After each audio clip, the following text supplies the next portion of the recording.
Welcome back to the Warehouse Podcast. I'm Tyler. Jesse. And I'm Jesse's annoyed little brother. I'm Eli. We had some technical difficulties setting up as per usual. Look, Jesse's not the best with technology. I'm It's not. okay. I mean, I think even calling it technical difficulties is a little of a stretch. I would call it like a technical hiccup. Well, yeah, you didn't know how to pick your microphone setting in the Zoom meeting that we're in, which, look, we've only been doing this for, I think Jesse's been doing it for 5 years. Right. Which we didn't do. Those weren't Yeah. all in Zoom. That was some pre-COVID days in Right. there, but Yeah. you'd still would think he could set up the audio recording. But we're not there yet. We're still the Orioles maybe have completed their rebuild, but the Warehouse Podcast has not just yet. So we'll give it there. another 4 to 6 year window and then we'll have it together. We're Exactly. saving funds, getting some coaching in place, building out the development system, and hoping for some high draft picks. We'll see. Yeah, we may have to pull a Tyler Wells situation. Jesse might have to go back to Double A for a little bit. Reset. Go on the IL. Yeah. Deload a la DL Hall. But anyway, good to see you all again. We haven't talked to each other since the end of the regular season because then we did the individual ALDS episodes, Eli and myself, which feels like forever ago because I think it was almost a month ago that we did those. I think in the Game 3 recap, Eli said, well, we're probably not going to wait until after the World Series to do a season recap because we don't have to wait that long. Well, right. Extenuating circumstances. Ta-da! Here we are. You also specifically mentioned as a joke, I think we'll record in November, and here we are in Well, October, I had said we were hoping that we would have to wait until November to recap the season. And I said, but unfortunately, that's not the case anymore. So here we are naturally on November 5th. Yeah. Recapping the season. Of course. Just that's how things go. I mean, I should say, we've talked about it. We may revamp the podcast a little bit over the winter, try to give you some more frequent episodes. We say that we hope it's going to happen, but yeah, here we are a month later, recapping the 2023 Orioles. I think it's not a terrible thing that we've waited a few weeks here. It gives us some distance. It allowed us to watch the World Series unfold. Of course, the Texas Rangers did win it. That makes me feel a little better when I can say the Orioles lost to the World Series champs. There's no shame in that. Jesse, you're shaking your head in the affirmative. There's not, but it doesn't really make me feel that better. Okay. Yeah. Okay. I mean, I mean, there is no shame in it. There's no shame in losing to a Bruce Bochy managed playoff team in particular. And Yeah, to me, it does seem like sometimes there are just teams of destiny. And I don't know, when the Nats were running through in 2019, it was they're so terrible for the majority of the season. And then it's magic. It's all working out. And the Rangers obviously took some lumps. They lost to Grom early in the year, et cetera, et cetera. And, they ended up here. And I don't know, the manner in which they beat the Diamondbacks was very similar to the manner in which they beat us. And that was a lot of power on display, and it made me feel better. The Rangers just looked really, really good. They clearly had some electricity behind them. Corey Seager is maybe the best postseason player of all time. He's got more home runs than Reggie Jackson in the same amount of time. He's the only position player with Reggie Jackson to have 2 World Series MVPs. It's they're an elite squad, and that's what you get when you spend hundreds of millions of dollars to take the best players and put them on your team. It's a novel concept, but I don't know. The Rangers are very good, and I felt better personally. this team of destiny point you're making is why I'm sort of feel confident that even if the Orioles had been able to get past the Royals in the 2014 ALCS, that we probably would have lost to the Giants in the World Series. So, I get that team of destiny feeling, even though I wouldn't really put that on the Rangers, but. Okay. Yeah, maybe destiny is wrong. I do think that's the wrong thing. But there's just a team, and the postseason is theirs. Just for whatever reason, it just belongs to them. And clearly, the Rangers were the team this year, in my eyes. Well, I mean, I will say, going back to your point, and this isn't a Rangers podcast, but we were kind of texting during the game 3 of the ALDS because Dean was getting lit up so bad. It seemed like he must be tipping his pitches. It's just like crazy that the Rangers aren't missing anything. But that's kind of just how the Rangers hit the rest of the postseason too. I mean, the Diamondbacks pitching staff, good most of the year, but the Rangers were just teeing off on them. So yeah, I mean, they built a squad to win in the postseason. They didn't have all the pieces, I guess, that they probably thought they would at the start of the year, like DeGrom, and Scherzer wasn't as impactful in the postseason as they probably thought he would be when they traded for him. Got hurt, but it worked out. So yeah, I mean, it stinks looking back for the Orioles to get swept. You would have liked to see them win a game because now I think we're one of the teams in the league with one of the longer droughts of getting a win in the postseason. The Orioles haven't won a postseason game since 2014.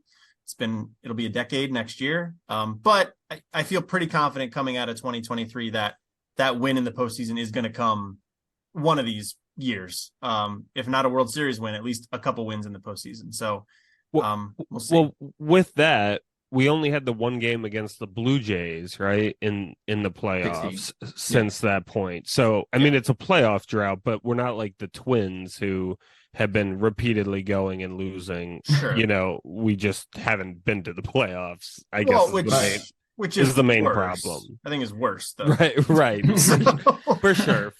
And also, the Twins won a game this year, so. Yeah, it's over. So you can't lay that on them anymore. Right. They won a series. Yeah. So yeah, they did. Anyway, let's talk about the 2023 Orioles. They won 101 games, one of the best records in Orioles history, like top 4, top 5. First time the team's won 100 games since 1980, which, if you're 42 or younger, you've never seen the Orioles win that many games. They've won a World Series more recently than they've won 100 games coming into this season, which is pretty remarkable. But that said, I feel like, coming right out of that ALDS, there were some people second guessing and whining and complaining, as is the natural state of a sports enjoyer. But Jesse, I guess I'll ask you first. Was the 2023 season a success for the Baltimore Orioles? I mean, I think it's pretty indisputable that it is, of course. Yeah. 101 wins is obviously no joke. I mean, you're an elite team if you win 101 games. At least you're an elite regular season team. As I think me and Tyler talked about on the phone a little while ago, there's a big distinction between being an elite playoff team and an elite regular season team. But we were definitely an elite regular season team.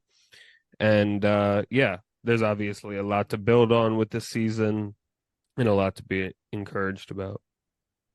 Yeah, absolutely. I mean, there's always going to be naysayers about everything. I think people start talking about, if the Orioles actually spent money, they could have actually won the World Series, or, this pitching staff was never built to, pitch in the big game. It's like, and some of those are valid criticisms, but I think, especially these last 5 years or 4 years or whatever of Orioles baseball we've endured, going back to that final year of the Buck Showalter, Dan Duquette era that was supposed to be a competitive season, ended up being an absolute disaster, the worst Orioles season ever, one of the worst MLB seasons of all time.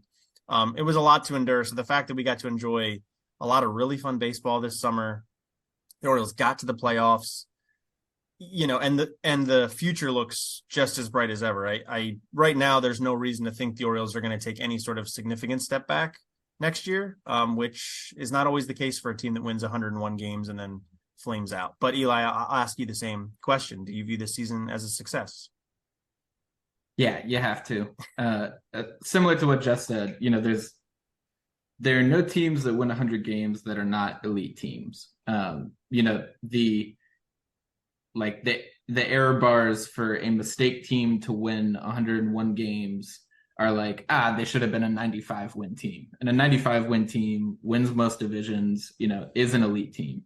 So you have to look back and you have to look at progression made across the board. I think particularly for the pitching staff, for me, I think Bradish, I think Rodriguez, I think even Kramer for so much of the year.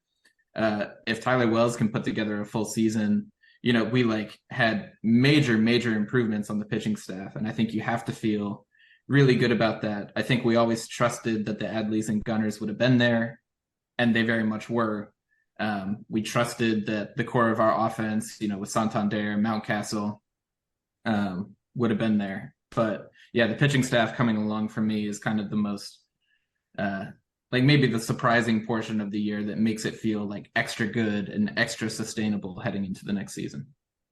Yeah, I think that's a really good point. That's definitely they didn't get reinforcements going into 2023 that you probably would have expected them to get, or not expected, but you would have hoped for them to get. They kind of did what you would have expected the Orioles to do, which is go get a veteran and hope everything else works out behind them or alongside them. And the veteran this year was Kyle Gibson, who we all thought would be a slight improvement over Jordan Lyles. And I think he was exactly that. He was a slight improvement over Jordan Lyles. But Eli, I'll go back to you because you're kind of already talking about maybe things that went better than you expected or went right for the Orioles. You said the pitching staff, and if you want to expand on that, feel free. But if there's anything else you think really went right for this Orioles team. Yeah, I guess I'll expand in the direction of I think we had some wins, like for the sake of Orioles pitching development, beyond the starting rotation, like the continued success in finding relievers, a la Yenier Cano, a la Danny Coulomb. I think we are like consistently proving out our ability to take somebody with something interesting and turn them into a complete package, which makes the most recent Tucker Davidson waiver claim actually pretty interesting, with the splitter that he was flashing at the end of the year. So I think that that might not be necessarily a development because we had seen it with Baker, we had seen it with a couple other folks that we had brought in on waiver claims, CNL Perez, but it continued to be right for the Orioles. We continued to be able to find holes in the rough. And then I guess on top of that, on the position player side, you've got Aaron Hicks, you've got Ryan O'Hearn, who both, were phenomenal contributors to this team. Hicks is a free agent. O'Hearn we will have again next year. So, there were a lot of good things happening on the periphery as well as that main improvement in the starting rotation, I think. Yeah, I mean, all good points. Jesse, was there any one of the things Eli mentioned that you think really stood out, or maybe something you think in particular went well or exceeded expectations for you that helped lead to the Orioles' success? Yeah, I think it's worth emphasizing just the durability of the starting rotation. Of course, the starting rotation could have used serious improvements, but it was definitely stable enough to last the entire season. I guess Tyler Wells is, the obvious exception to that. But overall, this was definitely a competent starting rotation throughout the course of the year at a bare minimum. And yeah, that's was a big concern going into the season. And we had several guys in the rotation step up and make it actually pretty good. So whether it's a good postseason rotation, I would still argue that it wasn't great. But and of course the results weren't there. But in terms of like getting us through the long 162 game stretch of the regular season, we had a pretty good rotation for it. Yeah, I think going back to your durability point, not even just the rotation, I feel like the team in general was durable and rather injury free. I know, of course, at the end of the year, Bautista getting hurt ultimately is going to miss the 2024 season. Sucks. Cedric had his groin stuff that, if you look at his numbers before and after, he was not nearly as productive of a player after. But apart from that, yeah, Jesse's mentioning in the chat here with us that Mountcastle had his vertigo. That, he came back from that and looked like a better player. So not that it was a good thing, but it may have represented a good sort of reset for him, psychologically at least. But in general, like Gunnar stayed healthy, Adley stayed healthy, Santander stayed healthy. Like the big guys were there day in and day out. And then, of course, the starting rotation for, I think, the second year in a row, because last year they were really healthy too, which they were thinner last year than this year. You had some more room for wiggle. The Orioles didn't get hurt a lot, which I think is an important thing to think about because it's probably not always going to happen. They're not always going to especially with how much Adley caught this year. We've talked about this on the show that he just catches a lot more than most other catchers do. It's not something you probably want to do all the time. I think the fact that James McCann, I think, gained more trust as the year went on to catch, especially down the stretch in September, was great. But yeah, in general, the Orioles had really good injury luck, and that's not always going to happen. But you would hope that the team will be more fleshed out with talent throughout versus sort of top heavy I think it kind of was this year. I think you can point at some weaknesses on the roster that hopefully they can shore up this offseason. But yeah, injury luck is just the other thing I wanted to add in there. Youth is probably helpful for that. Sure. Yeah, Definitely. absolutely. But then there are guys like Santander, who's a little older. Adam Frazier is, I think, a polarizing player for the 2023 Orioles, but I think did the job they brought him in to do, didn't get hurt. But yeah, youth is absolutely part of the puzzle there for sure. On the opposite end of the spectrum, what went wrong for the Orioles? What kind of held the Orioles back from getting even better? I can't say they should have won 110 games necessarily, but what could have allowed the Orioles to progress farther into the playoffs? Jess, you seem like you have an answer ready. You're shaking your head in the affirmative. Do you want to go first? Yeah, I mean, I think it's sort of a point sort of all of us have been making, but sort of doing what the Rangers did at the middle of the season, and getting sort of more front end rotation guys, and veterans at that. So I think that was at the time. Of course, we're not Mike Elias. We don't know what is required. We don't know, these sorts of things. We don't know ultimately who was completely unavailable. But if you're looking at it, the trade deadline for the Orioles was a bust. It was a complete bust. We got Jack Flaherty, and he was not helpful for the team. No. Just simply put, he was not helpful. And Fujinami.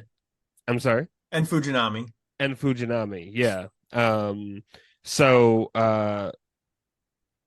yeah, there was a gaping hole left at a big opportunity for the Orioles to really reinforce this team and to really show seriousness at making an attempt at the World Series. And I think they chose not to do that. Yeah, I think that's a good point. It's something people have brought up is, although we think the window is just opening for the Orioles, there's no guarantee of that. That even if there's better Oriole teams, they're not necessarily going to win 101 games. This was a rare opportunity that, the Orioles definitely didn't do as much as they possibly could to support this team. And, I think we all see some holes that this team had, but you still would have liked to seen more of an effort. Especially when the moves like the Jack Flaherty move was such a predictable disappointment from the get-go. Like, what was the possible ceiling for that guy? The fifth starter? Like, okay, that's not what we needed. Absolutely. But when we picked him up, he, of all qualified pitchers in MLB, had the highest. It was 1.51 when we traded for him. Yeah, right. Not after he struggled with us. That was before we traded for him. Be honest though, you were a little excited after the Blue Jays. I was start. Right. Yeah. Right. For sure. His velo was up. We're like, all right, we got a guy. Didn't turn out to be the case. Eli, what about you? Did anything disappoint you, or maybe went wrong for the Orioles? Yeah, I guess I don't know. I will try not to repeat everything Jesse said, because the thing for me is also the trade deadline. And I guess, drawing it further back, looking into last offseason, the failure to bring in any sort of really meaningfully impactful talent. I think that everything that the Orioles are doing in-house, they are controlling to the fullest and they are excelling at. But there is a certain point when you just need to identify some people who are already doing it at the highest level and augment your team with that. So, I'm looking forward to this year where we might be able to link up with some hitting needy team that, has a ton of pitching or something of the sort, like a Dodgers or a Mariners for a trade. But I think that I'm getting off track. I think that the biggest thing that went wrong for me is we failed to improve the thing that we already had from external. And, there are like you said, Tyler, there is an argument to be made that because the Orioles are so young, because our core is completely intact for next year, we should be even better. And it's almost, like beneficial to save our resources and gear up for those years in particular. Because, like we'll probably regress a little bit. We probably won't win 101 games next year. If we win 95 games next year, you are still in the thick of the playoffs. You are still in the thick of the division race. You're still, right up in there with everything. And if our guys are a year older, they have seen the playoffs once, there's an argument to be made that it could all work out better next year. But, like it felt like there was it didn't feel like a lack of attention to this year. Obviously everybody was invested, but the prices went high at the trade deadline, and the more and more that you saw these guys going for, half season rentals, going for 2 top 100 prospects in Max Scherzer and such, then you start to think, okay, well, I don't think the Orioles are going to do that, and we were, rightly disappointed in that. Yeah, I think like digging into that even a little bit more, it kind of ties back to what I was saying about the injury luck being in general good for the Orioles. I think the one place it wasn't as good was the bullpen. And you would have liked to have seen if you couldn't go get a top level starter, because there weren't a ton of them available. And we saw some of them fall apart. Like I think back in late July, Lucas Giolito seemed like a good idea. Right. Obviously, he played for 2 different teams after the trade deadline, didn't pitch well for either one of them. You would have liked to have seen them be a little more aggressive in getting some bullpen arms so that, they didn't know that Felix Bautista was going to get hurt, but we already kind of knew Dylan Tate was done for the year. Michael Givens wasn't working out. Luckily, CNL Perez bounced back from being pretty bad early in the year. But, you knew Brian Baker was falling apart. Instead we're going with Jacob Webb. Luckily, Cano was good for most of the year, but you would have liked to have seen them go and get some 8th, 9th inning guys. I can't remember off the top of my head who all went and what the cost was.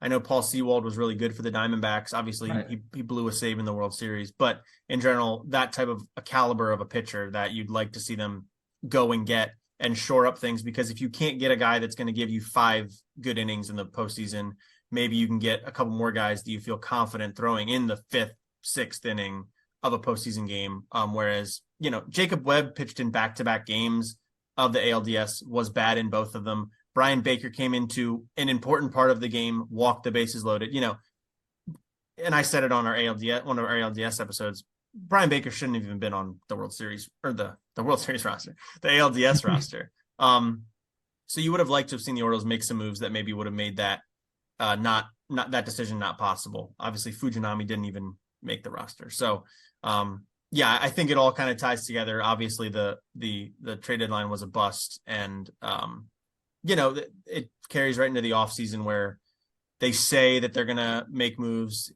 Elias has backed off of the whole what did he say?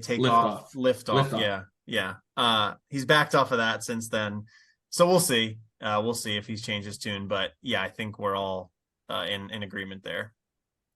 I mean, from my perspective, and not to mix this and venture into like postseason preview territory. What are you doing, man? We have separate episodes, remember? No, but with that said, I just don't see any incentive for we put 100-win team together basically with this roster, right? Like you said, you can assume it's going to be, or you can predict that it'll probably be somewhere a 95, 94-win team next year.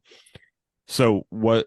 If this is the situation, what's the incentive to make a move in the off season and not just, defer and wait till the deadline? So, I mean, the only potential argument is availability and stuff like that. But well, I know you say that every winter. I think I feel like you have that same talking point. It's like, well, why would you make a trade? Why would a team make a trade now versus the deadline? But if you waggle enough prospects in front of them, that's the incentive, and the Orioles have more than enough prospects to make that happen. I think generally, I'm saying, what's the Orioles' incentive to do anything to make the roster better in the off season? Because you can get them now versus they might not be there later, or it's right, and that's what I meant by availability. But yeah. So no, I think Jess makes a good point though. Like, you know, the Mariners GM, Jerry DiPoto, got blasted for these comments, but, he said, I'm trying to win like 56 or 54% of our games over the next 10 years. Yeah. Which equates to an 87, 88 win team. And, that really is the mindset that GMs have, despite the fact that they are not necessarily saying that on the surface. People blasted him, but the fact of the matter is, like if you're an 88 win team over a 10-year stretch, like that's a really successful run. So, there is a question as to like, how much do you value the, like, I don't know, how much do you value October? When you are going ahead and you're putting yourself in a position to get into the playoffs every single year, it's kind of like the Cardinals have done for the last 10 years. They've been totally happy to just be a good team and they make the playoffs every year, and they haven't done anything since, David Freese and whatever. So, there is a world out there where, because you have a good team already and you are going to be that, whether or not you make a move or not, some huge move. Like there's a world where that is enough for a GM and you can protect the future even more so. And there's a certain amount of like, I don't know, hubris necessary to push chips in and go for it in any one given year. That I'm not entirely sure Mike Elias has. Well, I'll say this though. I mean, I think, the Cardinals are an example of being in a division that affords them certain things that the Orioles don't exist in that division. The Orioles are the bottom feeder, typically year to year of the AL East. They are the team that gets picked apart at the deadline because, well, the Yankees spent a bunch of money, the Red Sox spent a bunch of money, the Rays are smarter than everybody else, and the Blue Jays are typically like the Blue Jays go through a cycle every like 5 years where they're pretty good again. The Orioles are the team that gets picked apart. The Cardinals exist in a division with the Pirates, who usually suck for the last 25 years. The Brewers go through cycles, and then out west with the Mariners, they've got the A's who aren't trying. It's just like there's different. The Mariners can try to be an 88 win team, and hopefully something goes right that they can win 94 games. The Orioles, I think, I mean, they've obviously not stumbled. They've had a direction here where they are good because of a concerted effort to develop young talent and all that stuff. And I think that's all valuable and true. But the Yankees are going to be better next year probably than they were this year because I think they've realized some flaws. The Red Sox will probably be better. And it's just like there's those elements at work that I would love for the Orioles to be aggressive versus letting the game come to them, which is what Mike Elias's game has been so far. But I'll also say this about Mike Elias. He does occasionally like zig when you think he's going to zag, and that can be a good thing. And this is the first time he's sort of had that springboard of a clearly good team. I think we all kind of knew the 2022 team had some flaws that I didn't totally disagree with them not pushing their chips in at the deadline and instead selling off Lopez and Mancini. I got it because the team had some flaws.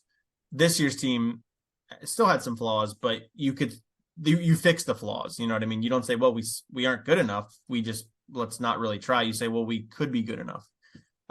So we'll see. But I get the Ivy League thinking that a lot of front offices have nowadays. But there are different levels for these teams, and the Orioles unfortunately exist in a level that they need to have heightened pressure on them to perform, because it can slip away pretty fast. I think we've sort of seen that with the Blue Jays a little bit, and it could happen to the Orioles too, and I don't want it to. So we'll see, but I get what you're saying. I get what you're saying totally. All right, well, let's talk about negatives, because there were some negatives this year, not necessarily on the field.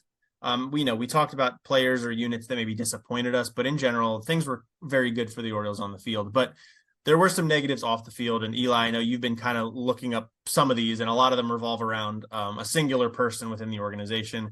Would you want to reel off some of the stuff that's happened negatively to the Orioles this year? Yeah, I won't even say I looked it up. These are all okay sitting on the top of my mind, ready to rip. I don't know. We had the John Angelos comments during spring training. He had the interview with Tyler Kepner. And then the whole fiasco with announcing the lease with Wes Moore on the day that we clinched, when there was not, in fact, a lease signed. The Orioles are not, in fact, locked into being in Baltimore for the next 30 years. And there was, of course, the Kevin Brown fiasco. I think generally there were a lot of distractions and a lot of reasons to feel pessimistic as an Orioles fan that what we just saw might, in fact, be the ceiling. And over the next couple years, as guys, as Adley Rutschman starts to hit arbitration, he might become a trade candidate because we're trying to turn into the Rays or something like that. We're trying to turn into the Guardians or whatever. I think that there's a lot of reason to be like legitimately scared, shaking in boots, scared of the direction that John Angelos is trying to take this team.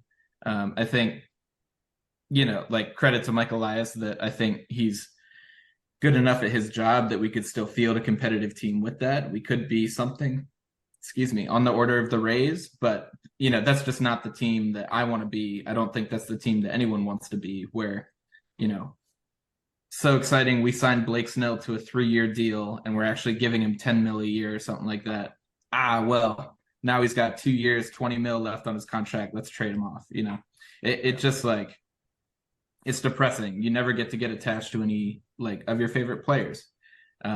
So in general, Angelos's seemingly lack of willingness to worry about the baseball team. He said his primary job was to bring concerts to Camden Yards, and then saying $150-200 million contract is way too much. We'd have to raise ticket prices, etc. And then just his seemingly tiny ego, massive ego, tiny tolerance for criticism, in shutting down Kevin Brown, who's just undeniably one of the best announcers in baseball these days. It's all you just wonder what the ceiling of happiness is on this team in terms of on-field and off-field success with this guy at the helm. Yeah, I mean, you'd love to see a lease get done, and then you can see the Angelos family sell the team off, which has been kind of the murmurings going on in the background. I think through a lot of this too is, Peter's not doing well. John and Lewis hate each other.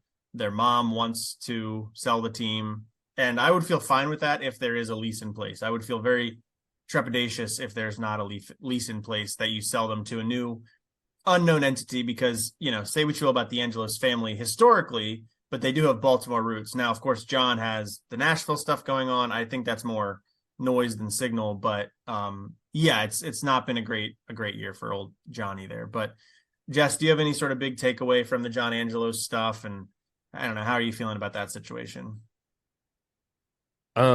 I guess I would just say it's a reminder of sort of the unfortunate way in which this game is run, and the unfortunate way in which us as fans are sort of held captive by particular personalities and particular ownership groups or owners of teams and stuff like that. So I think it's I think it's a thing that a lot of fans don't think about regularly, because sort of out of sight, out of mind, and there's so much attention to what's on the field and whether it's a disastrous team or whether it's a good team, and there's not the proper sort of consideration for the forces behind the scenes that lead to the sort of results on the field, right? So it's a reminder of that. And then, yeah, I think when something like the Kevin Brown thing happens and we're all just sort of there wondering, well, where is this guy? What's going on? He's been with us the whole year and he's just not on the air anymore. It sort of brings it to the forefront of people's minds a little bit more. But yeah, I mean, we obviously here have no love for John Angelos, and it's sort of a problem that is going to continue unless the game really restructures itself in a massive sort of way. So, which, Sure. probably will not happen in the foreseeable future, at least. So, Well, yeah, let's. I think we need like society at large oh, to absolutely. Right. reorganize. Absolutely. Yeah, that's what it would require. Right. Yeah, there was an opinion piece in the Baltimore Banner. I didn't read all of it, admittedly, but the gist of it was these folks pushing for, it was either the city of Baltimore or the state of Maryland to like get an ownership stake in the Orioles if they were to give this deal that Peter Angelos waits wants, which is like not a ridiculous thing at all because it's public money, but Right. of course it's not going to happen because Right. we live in a cesspool of a world, you know what I mean? Like not, you know what I mean though. It's just, but yeah, I'm totally with you. None of us, I can't think of anybody that is really a fan of their team's owner, but you just want the owner to stay out of the way in general. Like, look, buddy, you spent the money to buy the team. You bankroll stuff. Thank you so much we'll grovel at your feet for it, but you're not a baseball person. So at least John Angelos has that awareness that he's not a baseball person, but yet he still wants to, put his thumb on the scale and kind of get in the way, which is really unfortunate. Because, he said something about, revitalizing the city of Baltimore with this deal. Like, okay, revitalizing the city of Baltimore is great.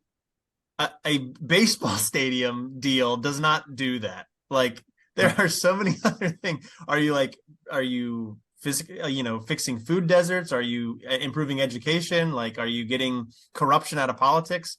Clearly not. You're like, arm in arm with Wes Moore. So I'm sure there's something going on there. Like, it's a ridiculous statement that we all realize is ridiculous. And unfortunately just have to deal with it. But the sooner you can kind of just get out of the way and I don't have to see him anymore would be great.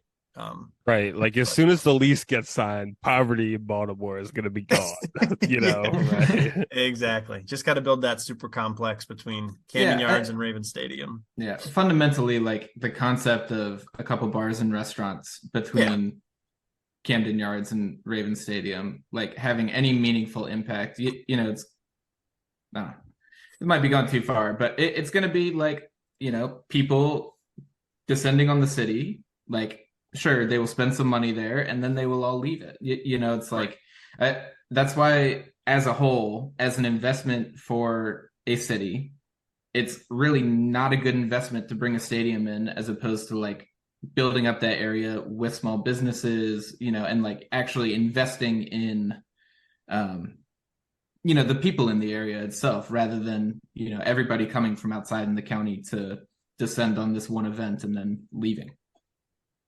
Well, and it's also anyway. It's also just like one last thing. It's like ludicrous that they keep comparing it to what the Braves have set up. The Battery, it is out in like the middle of nowhere where the Braves Stadium is. Like, of course they have all this stuff there. That is the destination. Is the city is Baltimore. The Orioles Park is in the middle of the city in downtown. Like, yeah, there's parking lots around and there's not like a ton to do literally right there, but you can walk from restaurants to the city. Like, it already exists. You just want to put more money in your pocket because it'll be land you control. It's just like so right. Yeah, he wants all these businesses to come and say, "Hey, I will pay you this much money to have a spot there, and then we'll give you this percent of our sales." And then like it's all just like, I want to develop real estate and I want the city to fund it. That's entirely what he's doing. Yeah, it's ludicrous.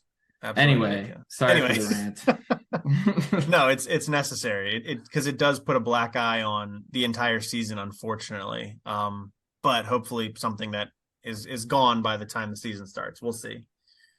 All right, let's talk. So real quick. Well, it doesn't have to be real quick, but what we also wanted to do was compare the reality of the Orioles season to some of our preseason predictions. Because if you go back and listen, which Eli did, he went back and listened to our preseason. I did it so they don't have to. Yeah, because please don't subject yourselves to that. It was probably ridiculously long. I'm sure we said pointless statements here and there. So anyway, we're going to run through a couple of predictions we made prior to the season and then talk about the reality of it. So just real quick, win-loss record. We were all pretty much in agreement here. It was very close. Eli was slightly more optimistic. He predicted the Orioles would go 84-78.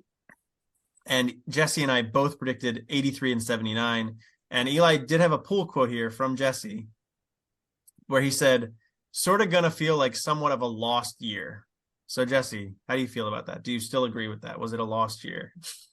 No, clearly wasn't. So I will, in hindsight, retract the statement. Thank you. I mean, that's why I thought it was so great, though, because all of us were like, you know, we had a good season this year, but we really made next to no improvements. You know, Yeah. Adley could hit a sophomore slump. This could happen. You know, we'll probably have some improvements. We're going to keep working in new guys, and they'll struggle at the beginning. And we said all this stuff to rationalize basically staying even. And, you know, like it's still being a progression in the long run, but none of us thought that we were going to make any kind of significant improvement this year. And we were all just so wildly wrong. Well, it was basically the same team, right? Yeah. So, Right. I mean, Not that's why basically, we felt like, I feel like we were still very justified back then in feeling how we did about, it was instead of Jordan Lyles, you have Kyle Gibson, and instead of Rougned Odor, you have Adam Frazier. Just like and James McCann instead of Robinson Chirinos. Right. Huge addition. And I mean, we did have improvements. Henderson right this year, which we didn't have last But year until the very end. I think we talked about, he's a rookie and, there was some swing and miss in his game. Oh, and sure. We saw that the first month, like that was an accurate word. Month and a half. Yeah. Definitely. And I will say that the Vegas over under at the time was 76.5. So they thought we were optimistic by that standard, right? Because you stand pat, you're typically moving backwards, which is what Vegas kind of anticipated. And the Orioles had a negative run differential in 2022. So it was like an understandable thing to be like, hey, slightly under 500. But yeah, they just blew the doors off of it. And, we are very much not alone in this prediction being wrong. And I'm happy to be wrong by 18 games. Yeah, I think that I'll swallow the pain of being wrong with my 101 win scoop of sugar, Yes. Yeah, I mean, I also do think that, like, just looking at sort of the facts and the evidence that we were looking at the time, though, I don't think we were.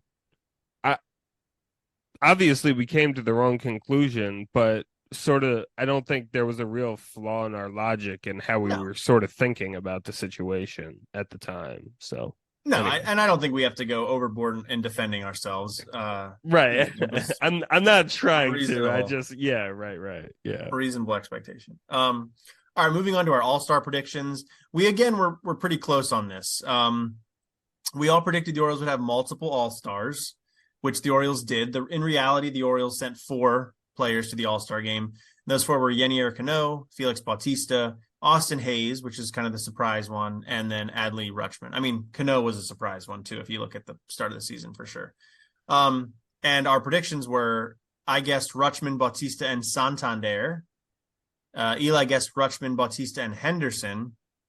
And then Jesse only guessed Rutschman and Bautista. So you were the most pessimistic, but you're also kind of the most right. Yours were both because I didn't pick someone who didn't go, right? Yeah. Absolutely. So I don't know what to say here. I mean, Cano was definitely shocking if you look at the start of the year. Austin Hayes, I think Austin Hayes will be the one I feel like in 10 years we'll look back and be like, oh wow, Austin Hayes was an all-star. Right. And if you look at the second half of if we had the all-star game at the end of the year, he wouldn't have been an all-star by any stretch. So no, and it sort of sets the stage for the offseason a little bit. I think, we'll talk about the offseason here in the future, but I think the Orioles got to move some outfielders around somehow, some way. Austin Hayes feels a little susceptible there. I told my wife that the other day, and she was devastated. She likes Austin Hayes because he's got 2 little kids. She likes to see him on Instagram. So my life could be turned upside down if Austin Hayes is traded this winter. So just remember me when that happens. But yeah, no, we did pretty well there. Rutschman and Bautista, we nailed that.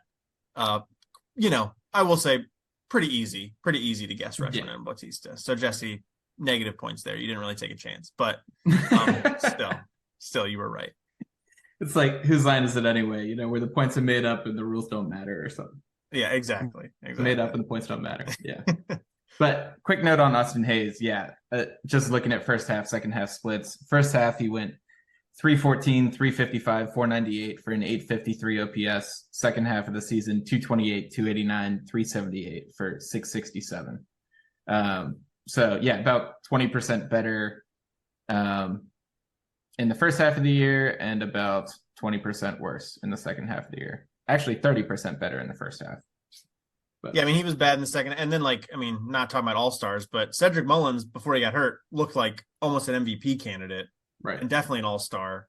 And then he fell off a cliff in the second half, too. So the fact that two of your everyday outfielders were, like, pretty bad in the second half and the Orioles still were very good in the second half really speaks a lot to how well some of the other players played, which chief among them, I think, was Gunnar Henderson.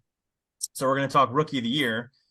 Now, nobody gets technically anointed Rookie of the Year of the Orioles, but a Rookie of the Year of the league does get announced. And although it hasn't been announced yet as of this recording, it certainly feels like Gunnar Henderson is going to be named Rookie of the Year.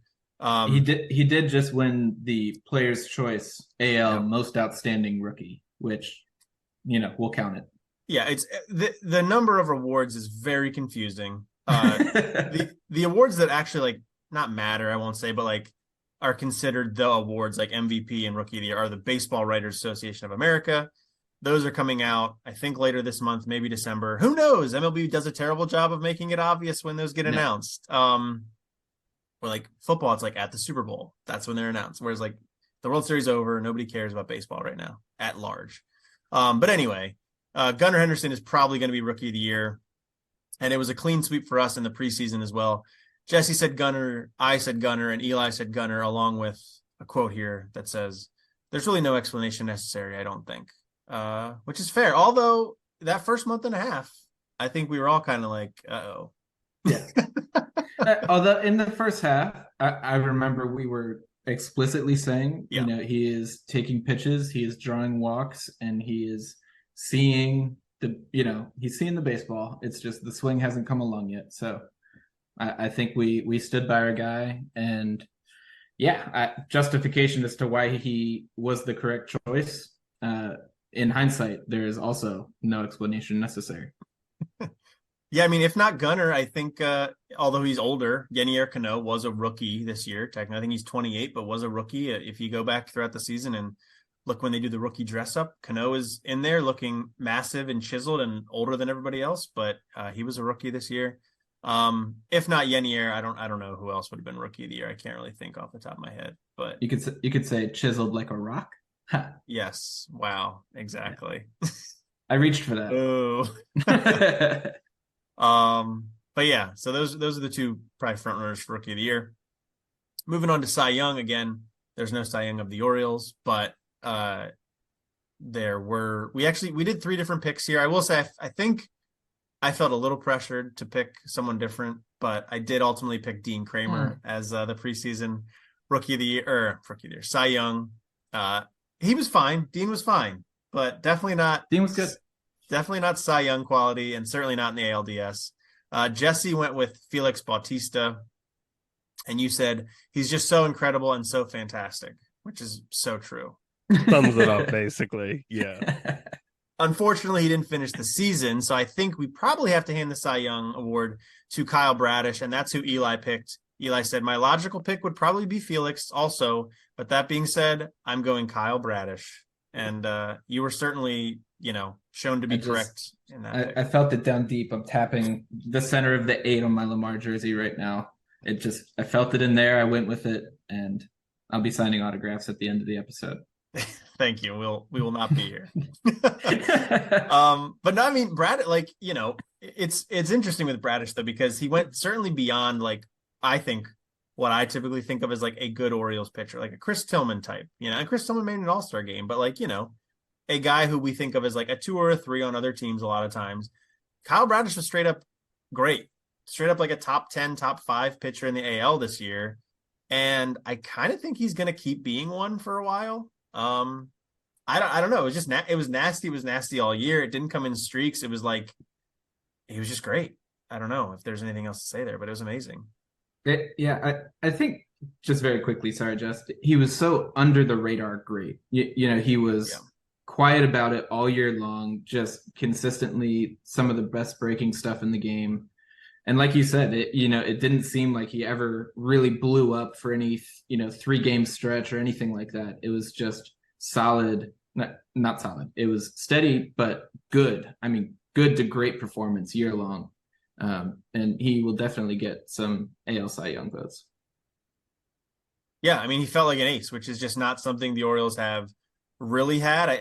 There's been, I think, sort of a tongue-in-cheek way of viewing John Means for a couple of years now, like John Means Day, like John Means Business, and he obviously has some of that upside there. But like John Means will not fall apart, but he'll have like a 4 inning, 4 run game, and you're like, all right, well that like sucked. I wasn't super into that. He'll walk half the lineup.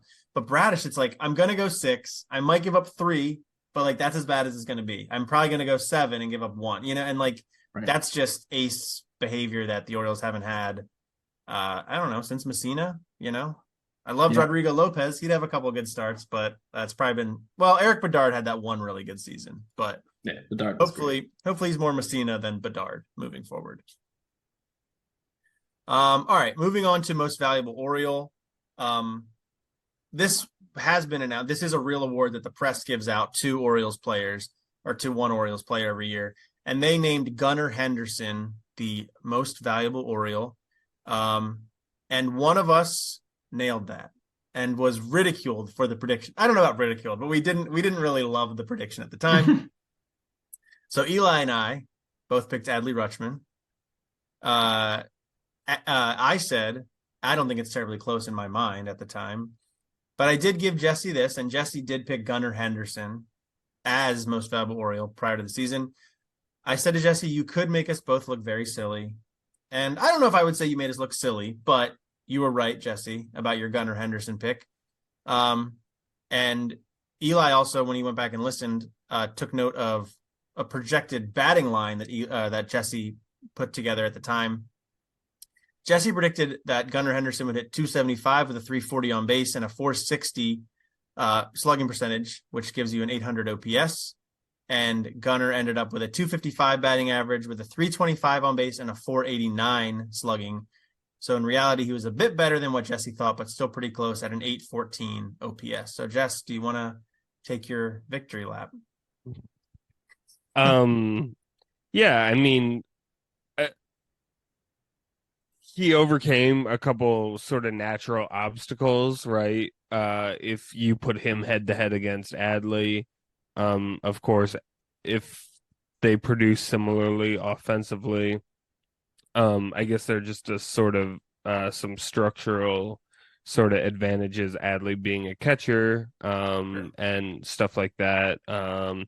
Also, at the beginning of the season, it wasn't clear where Gunnar Henderson was going to be playing every day, whether that was going to be second, short, or third. I mean, we sort of thought it'd be short or third, but so when you get shuffled around, your defensive value isn't going to sort of be there. But I mean, I don't know. And at the beginning of the season, I was discouraged about my pick. I was like, why did I do that? But of course he's just incredibly talented, and he did almost have 30 home runs this season. And for a rookie, I mean, that's incredible. So yeah, I mean, I think it would have been interesting to see who you guys would have selected if Adley had not been an option, whether you would have gone with Santander or Mullins or something like that. I would have been curious about that. But yeah, I don't know. I think part of the pick was also just based on how phenomenal he was at the end of last season too, which sort of made me think he could put a really good season together. So yeah, I mean, he was great. I think, us picking Adley wasn't a terrible pick. Obviously, I think he ended up obviously super valuable. You might put him behind Bradish too in terms of most valuable Oriole, but I think Adley's on the podium. Obviously, there are some intangibles that Adley has that as a leader and stuff that don't go in a stat sheet. I think they're still valuable, and I don't think it makes it has him leap Gunnar or anything like that. But yeah, I mean, Adley's a super valuable piece, but Gunnar, I think just the power he provides, the speed on the bases, defensively, obviously Adley's very good, but Gunnar really grew into the position. He was still shuffling between short and third. I think that became more predictable for him in the second half of the year, especially where Jorge would play against lefties and play shortstop, and Gunnar would slide to third. and he would play short against righties. But yeah, I mean, Gunner's just an incredible talent, and you hope will just continue to grow. And right now, he seems to be on a trajectory to far outshine Adley, at least offensively. Maybe won't become the face of the franchise type thing. I think you could see something where sort of an Adam Jones, Manny Machado, where I think Adam Jones was always the face of the Orioles, but Machado was certainly the better player. You could see a Gunner and Adley situation there, but pretty awesome that we've got two guys there. And now you throw Bradish into the mix as a pitcher that sort of came out of nowhere to be super valuable. The fact that you've got three, I think, guys you could make arguments for as the most valuable Oriole. Of course, Gunner was it. He was the pick, but it's pretty neat to have three really good players like that, and sets the Orioles to be really good for 2024. And I just hope this winter they recognize that and find reinforcements accordingly. But yeah, it was just a really fun season. I wanted to quickly shout out that Gunner is a finalist for the Silver Slugger for the utility position. And because so few people who perform at his level do swap between positions, he's like easily the front runner for it. So credit to him for that. And then another quick note, I thought that Jesse's predicted triple slash line was pretty interesting. Jesse brought up that Gunner hit 28 bombs. I think that for me, him approaching 30 home runs in his first full season was pretty unlikely. I would have expected 20 to 23, somewhere in there.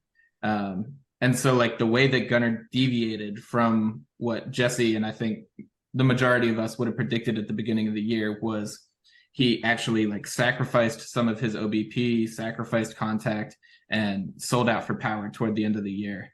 And to kind of illustrate that point, for the first half of the year, he hit 246, 342, 455. And in the second half, that 342 OBP dropped to 308, but the slugging jumped from 455 to 521. So, clearly, we talked about him being super, super patient and at bats at the beginning of the year, seeing the ball a lot, and he drew a ton of walks. But, once he got an eye for the ball, he really started trying to attack it. And so I thought that was kind of an interesting development because,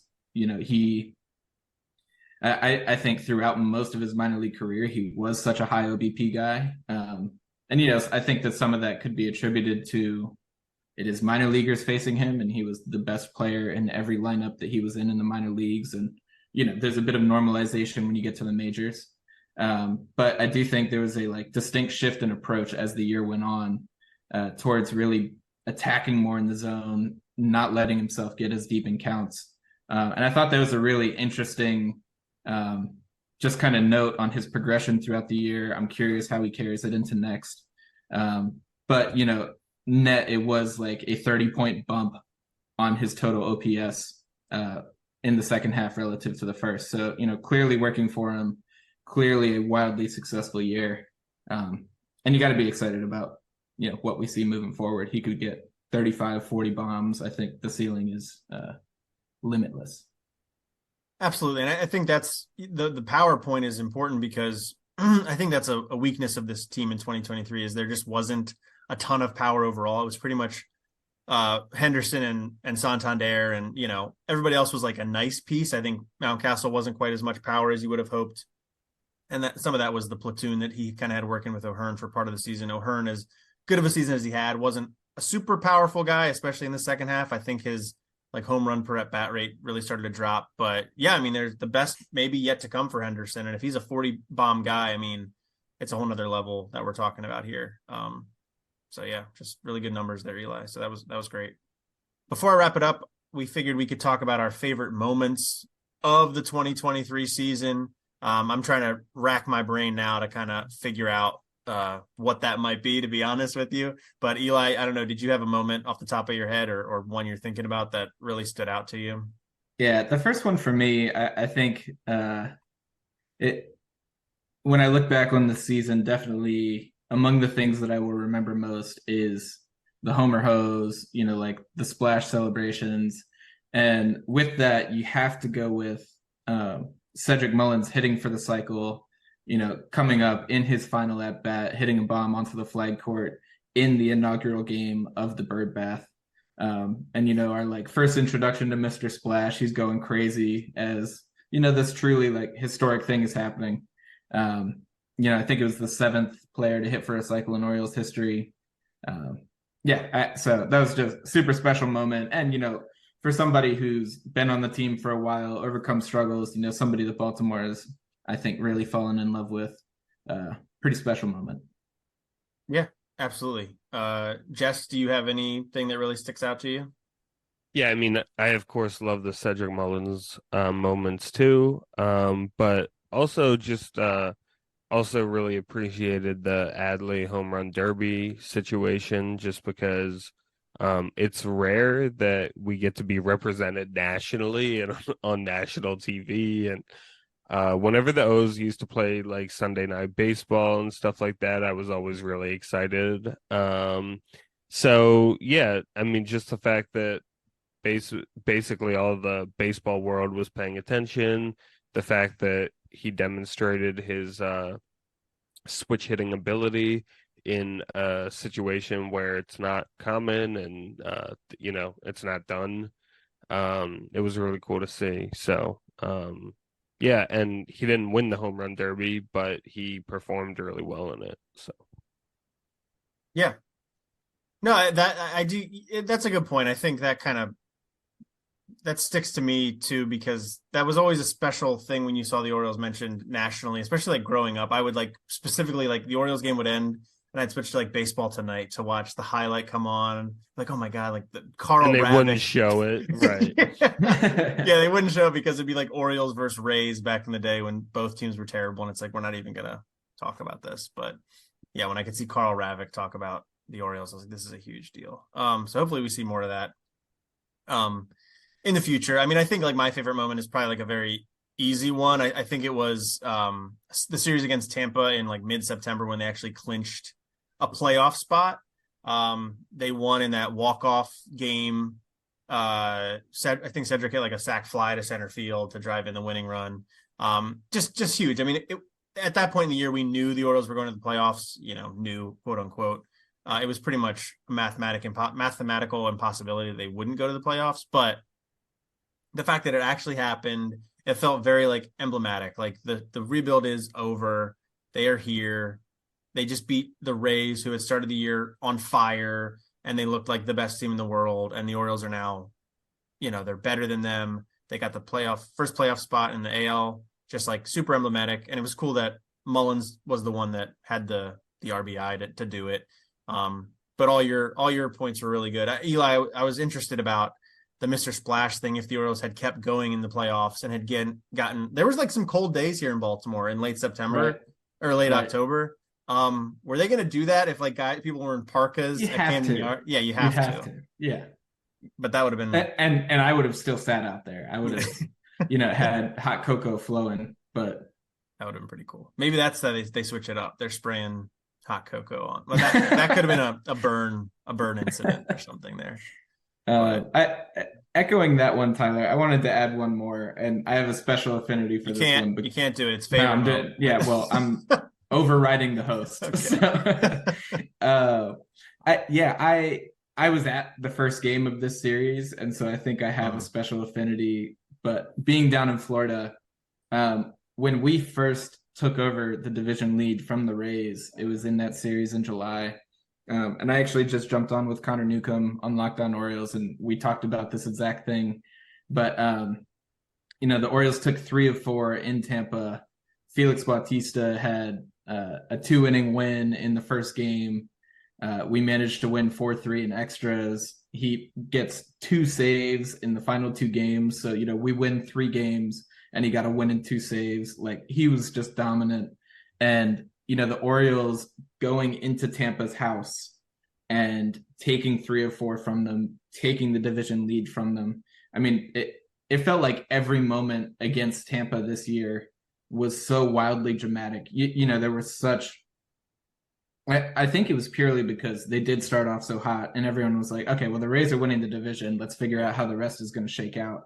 And it felt like the Orioles at every moment rose to the occasion and said, no, we are here. like this is us announcing ourselves and we can play with those guys. And so, yeah, that like late July series against Tampa in Tampa, where we took over the division lead and did not lose it the rest of the year because of the series that Tyler mentioned. I mean, phenomenal. Like there's so many things to choose from. Like we ignored a 9 RBI game. We ignored Yenier Cano going 32 consecutive at bats without giving up a hit when he started the season. It's like, it was a phenomenal season. And there's even more. Santander's walk-off bomb, Mullins in Seattle. I don't even know. I'm just saying stuff now, but just like to really like grasp how exciting this year was and how many individual moments did contribute to that is a really special thing. I think like the games against the Rays they felt special all year, and it'll be interesting to see how that develops moving forward. Because it was a couple years ago the Orioles won one game against the Rays. They went like 1-18 or something against them. So it's just like, it's all turned around. And, when you think about the AL East at large, I think people think Red Sox, Yankees. If the Orioles and the Rays could have some kind of fun rivalry here moving forward, while they're both pretty good, and maybe we keep the Red Sox and the Yankees down there at the bottom of the division, that'd be really cool. I would like that a lot. As much as I would love that. I would love hate that when the Orioles play at Tropicana Field, because just on TV it is so ugly. Aesthetically. I hate when they're there. But I'll take it if there's good baseball being played. I'm fine with that. Fair. I completely understand that it's aesthetically horrible, but I'm sort of so used to it and I'm just conditioned with it and I'm fine with it. And, I like going down there. Assuming we win. The fact that Eli can go to the games that makes it cool. But yeah. It's 2.5 hours from me, and that's the closest baseball stadium, which is extremely sad. Like I almost want them to bring a team to Orlando. If there was a team in Orlando, I would live in Orlando and I would have season tickets, like unequivocally. It doesn't matter who the team is, but until then, I don't know. Until They're Disney the closest I've got. Yeah. You never know. Disney might get in the baseball business. Yeah, right. They do have Atlanta's spring training is at Disney, as a matter of fact. Okay. The World of Sports or whatever. Yep. Yeah, that's cool. All right. Well, that's going to wrap up our 2023 recap. We will now move into like some off-season coverage here. I think last year we weren't super consistent with the uploads. Shocker there, but we will try to improve this off-season. We'll try to get a better cadence going on. We're talking about that right now. Likely to be kind of a dead period in baseball for a little bit here. Typically, there's not a lot going on before Thanksgiving, but if something big happens with the Orioles, we'll definitely get on the mic. And in addition, we'll try to get on here a little bit more frequently this offseason. But yeah, that's been about it. Exciting season, exciting to talk about it, and hopefully a lot more good baseball in Baltimore moving forward. But guys, anything else to add before we sign off? Thank you, everybody. It was a good year. All right. Well, just real quick, we appreciate everyone listening for sure, and it's fun to get with you guys and like enjoy the season and enjoy Orioles baseball like collectively amongst the three of us the way that we do. It's special to spend this time with you guys, and special that people actually like what we have to say. So thanks, everyone. Yeah, we have a small but mighty audience, and we really appreciate it. So yeah, thank you. If you're not subscribed, please do. I should say that at the end here. Please subscribe to the podcast on Spotify, Google Podcasts. I know you like to shout out Google Podcasts. Yes. Apple Podcasts, anywhere you get your shows, give us a follow there. And please rate us 5 stars if you could. That would be awesome. And also give us a follow over on X/Twitter at The Warehouse Pod. And you can also subscribe to us on Substack and get us sent to your email inbox. That'd be thewarehousepod.substack.com. And if you have any questions or concerns or things you want just us to know about, you can email us directly, thewarehousepod@gmail.com. But until next time, this has been the Warehouse Podcast. I'm Tyler. I'm Jesse. And I'm Eli. Thank you for listening.